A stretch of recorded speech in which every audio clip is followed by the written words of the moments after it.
I think inflation is so dumb. I mean, like, really, like, our grandparents were buying houses for 43 cents, and we're out here supposed to pay a few millies? Like, when we think about it, why can't we just print more money? The private reserve is a company, and we're in debt, but what is the debt if you can print that money? Who are we in debt to? Thanos? Yeah. Welcome to Agree to Disagree. To find out how the Merriman Financial Literacy Program can best help students, we've brought in two Western freshmen to answer a series of money-related questions. They'll move their cup to one of 6 spots based on their thoughts. Let's see where they stand. Hi, I'm Sean. I'm a freshman, and I plan on majoring in psychology. My name is Brando, and I plan on majoring in design, and I'm a freshman. You should always split the bill on the first date.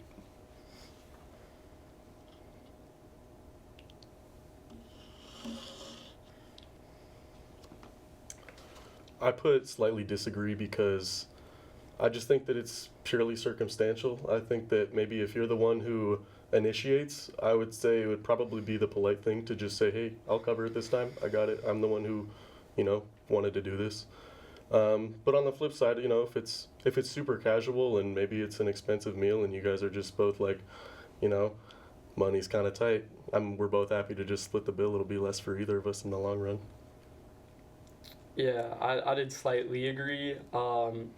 Just got to clarify that I have paid fully for every first date that I have been on, and it does feel good to pay on the first date and pay 4 dates if you have the means. Totally. But I think it does depend on the situation, because I believe that what you said is true, that it really depends on who asks. Because if a girl asked me on a date and I was maybe a little hesitant, but I agreed, then why should it be my opinion if this is something that I didn't fully plan on doing, that I have to be the one to pay the bill? But with most cases in our world, the guy is the one doing the asking for the first date.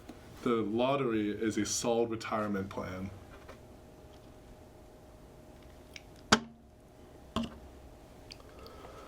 I don't think that it's a solid retirement plan because I think that I would just end up blowing all of it. I think that I would probably start feeling very carefree. Once you're at that retirement age, like, unless you got grandkids and such, it's like you're there to live these last days. So if you have the retirement of like lottery, blow that. Put it all on red. For sure. Go to Cabo, go to Ibiza, go anywhere you want to, go party. Totally. At 65, you might have to get a new hip. I want to go to Turkey. Turkey? Yeah. New hairlines, What about them? Istanbul. Really?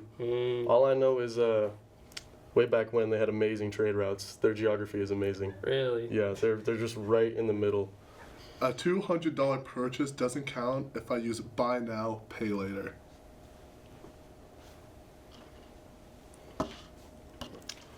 I think that if the money is going to be spent, then you're still spending the money, and you would be lying to yourself. Unless you're doing some sort of insane afterpay. You're going Klarna, and it's a 12-month run, and it's $200. What would that be after 12 months, you think? $8 a month? I don't do math. I do more art. I'm an art guy. So really? Yeah, I'm really passionate about that. But I don't think that if you're not paying for it now, you're not spending money, If you steal something from Safeway, you're not using that money. So it's like, wait a minute, I thought it was a pay later. But it is, but this is just an analogy. Like, if you're not paying for something in the moment and it's not getting deducted from your account right then, that's for another day to worry. Because you can always have a bigger win. You can always, like, if you hit a parlay that night, then that money is going to be, like, it's free. I think there's a big emphasis on the if you win that parlay. I think if you maybe stole from Safeway and then you ran a couple parlays and you lose them, now, what do you look like? What do you think?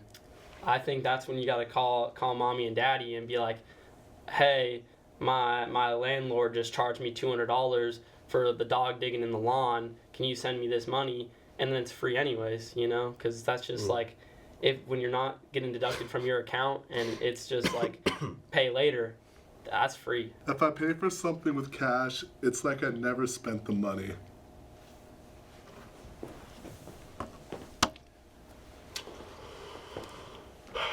I would totally agree with this. I think it feels very good when I have some cash on me and I'm able to spend some money on maybe a big purchase. But because I checked my bank account, nothing even left my bank account. And even though it's not true that the money wasn't spent that was mine, but it feels like it because you didn't see a number decrease. Cash is king, and kings rule the world. So I think that cash is the most valuable currency out there. Maybe other than like Bitcoin and Dogecoin, maybe some Forex, because those are what really runs the cryptos. But back to cash. Cash is king, and I know that when I spend cash, it's hard because most of the time I spend it at the casino. So it really, you walk in there with a crisp $100 bill, 99% of the time I'm walking out with nothing, and I do feel like it is spent. But the 1% of the time I do win, and I walk out there with some crisp $100 bills, maybe some 20s, cash is king. When you marry, all funds and savings should be equal access to all. This is a hard one. No, it's not. This is a hard one for me. It's not hard at all. For the sake of conversation, I'm gonna go strongly agree. Heck yeah, Jigsaw. Would you like to start this time? I'm gonna have to formulate something while you're talking. I'd love to start. I think that funds before marriage and after marriage are separate. I think you can have some joint accounts if you have children together. I think you can have some joint for their activities. Maybe if little Susie is in gymnastics and little Timmy's playing soccer, you can put them in, and those can be joint funds from both you guys. Or if you want to pay rent or your mortgage, I think that can be a group fund. But if we're both working, I think those funds should be separate, because I wouldn't want to be on a leash about my own finances and have to talk to anyone else before spending money like I want to. If I want to go to my buddy's house and have some beverages, like 24-pack of water, I don't think that someone should judge me and say, hey, I think you're spending too much money on water. I think you're spending too much money going and golfing with the buddies. I wouldn't be a fan of that, and that's the unfortunate conversations that come when you can both see what people are purchasing. Yeah. I think love can be very exciting, and so for the sake of that in the relationship, people will tend to kind of be disillusioned and be so passionate and be like, let's do everything together and let's make this because I totally believe in us and I totally believe in our future. And then like about half of the marriages, you end up divorcing. And then a lot of people after divorcing remarry, and then the divorce rate's pretty high for that too. So I think sometimes we can get just jaded with the idea of love and how far it's actually going to take us. And then when bleep hits the fan, all of a sudden your finances are mushed together and you're with a lawyer who's like $750 an hour and he's telling you about how terrible this is. Yeah, because I do understand that. I'm a lover. I'm a hopeless romantic. Totally. I just want to find a good girl and get a house and have a few kids, and I just love that fairy tale romantics, and that's what I'm really hoping to find one day. But when it comes to finances, I think they just need to be separate. I think prenups are important because, like, I plan on becoming a successful man who makes a lot of dinero. I think we agree with each other. Really? Yeah, I think we both think that they're supposed to be separate then, right? I think a prenup is a good idea. I think it just takes a little bit of the excitement. So what was your cup doing?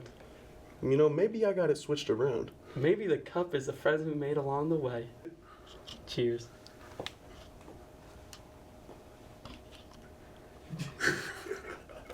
I know how inflation is caused.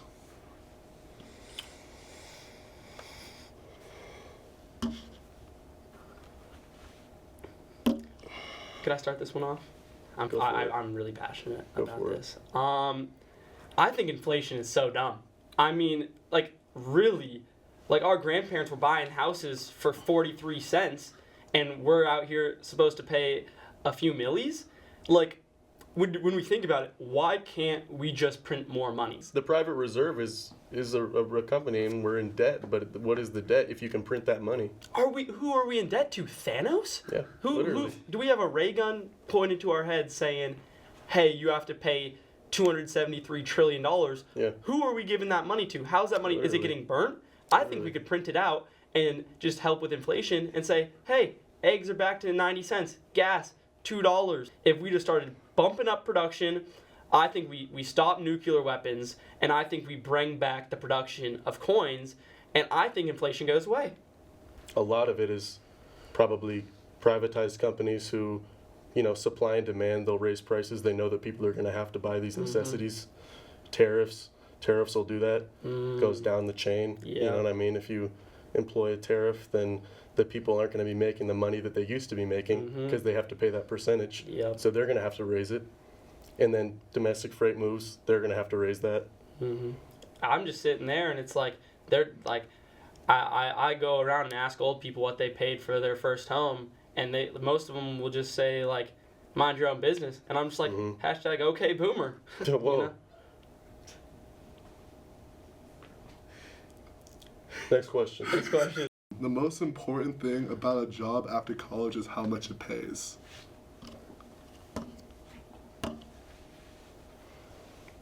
I'll start this one. I think that experience is going to be your best friend regardless of pay. Experience is the gold mine. It's not all about the money at first. You got to build yourself up from somewhere. I think that, I don't know if you're familiar, I grew up watching this TV show. It's kind of niche.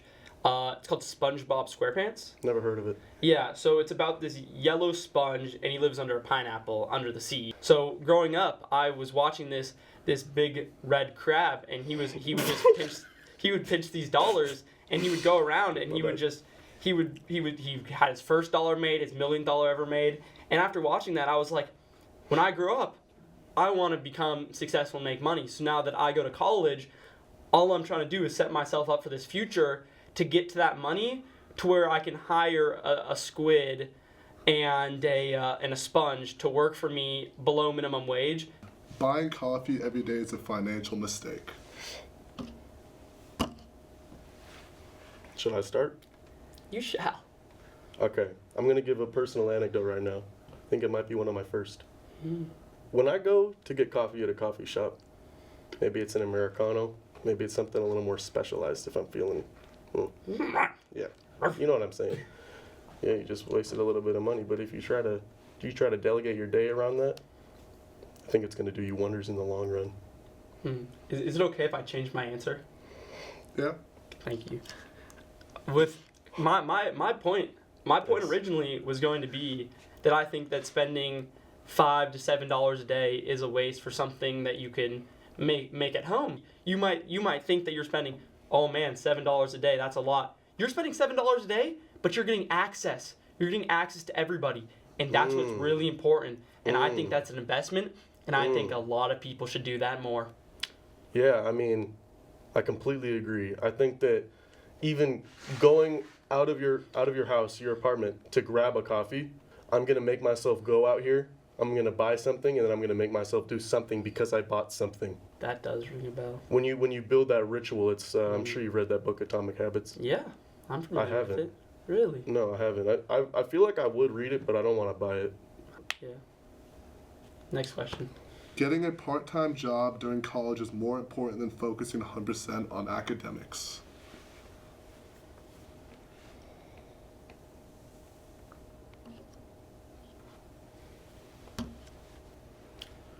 I have a part-time job right now. I clean boats. You know, you got to do what you got to do. It's minimum wage. I know that it's putting some good cash in my pocket. It's going to help you out, financially speaking. I mean, that's what this is all about, I think. Yeah, for me, as you can see, I'm wearing Essentials. This quite an expensive brand. Really? Yeah. Are you serious? Yeah. So, as someone who has an abundance of resources in the money department, I think that as my mommy and my papa, they pay for everything that I do and give me an allowance of $100 to play around with. If I were to have a part-time job, it would just take away from some of the time that I have to do stuff I enjoy. like going to the casino with friends, swimming in the ocean, and going deep sea fishing with my bros. Like, I think if I had a part-time job, I couldn't do those things. Yeah. What was the question again? Final question.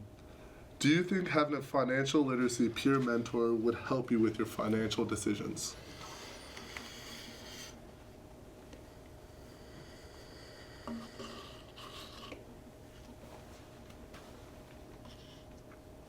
I think it would help me with my decisions because it's always good to have, an extra voice in your ear.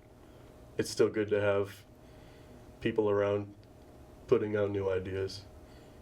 That's good. I personally, I've always been told that I wasn't one of the sharpest tools in the shed, that I was stupid with my money, that I made a lot of bad choices.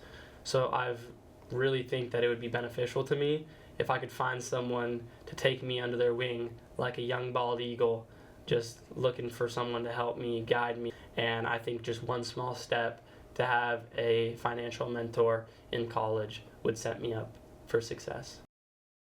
To sign up for peer mentorship, scan the QR code or click the link in the bio.